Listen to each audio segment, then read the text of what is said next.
sampai harus... Istilah banci itu pasti disematkan, pasti dikaitkan, pasti diikatkan dengan seseorang yang memiliki jiwa penakut. Itu pasti dikaitkan, disematkan dengan kalimat banci. Dan saya mengatakan banci di situ bukan pribadinya, tetapi sebagai penguasa, sebagai presiden, sebagai pemimpin negara. Karena kita orang dilarang menghina pribadi, tidak boleh.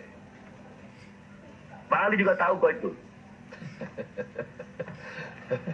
Ya, Bang Ali mungkin bisa memberikan tanggapan juga. Ya, yang pasti begini, saya tidak dalam posisi untuk menilai apakah Akhina... Bentar, tidak lama Bang Ali. Oke, coba. Tunggu dulu. Coba ente bicara, mudah-mudahan. Itu Abang Ali dia bilang konteks memberi maaf. Itu saya tahu intinya apa. Seakan-akan Jokowi itu yang lebih baik. Begitu intinya itu. Tidak, memberi maaf. jangan ente berprasangka buruk.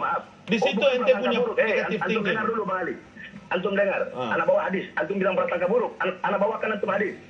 Khaslatani laisa fawqahuma syai'un minal khair. Husnuban billah wa husnuban bi ibadillah. Wa khaslatani laisa fawqahuma syai'un minasy syarr.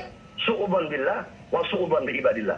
Dua perkara tidak ada yang lebih baik darinya, berprasangka baik kepada Allah dan prasangka baik kepada hamba-hamba Allah. Dan dua perkara tidak ada yang lebih buruk darinya, prasangka baik dua perkara tidak ada yang lebih buruk darinya, prasangka buruk kepada Allah dan prasangka buruk kepada hamba Allah.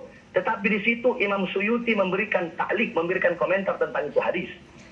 Al-zahir unwanul batin. Apa-apa yang ada di luar itu cerminan dari apa-apa yang ada di dalam. Yakni al-zahir yadullu ma fil batin. Apa-apa yang ada di luar itu menampakkan dari apa-apa yang ada di dalam. Kenapa saya berani berkata seperti itu? Saya bilang, Abang Ali bilang, Jokowi itu seakan-akan Jokowi itu yang memberi maaf terus saya tidak mau minta maaf, dia mau seakan-akan lebih baik.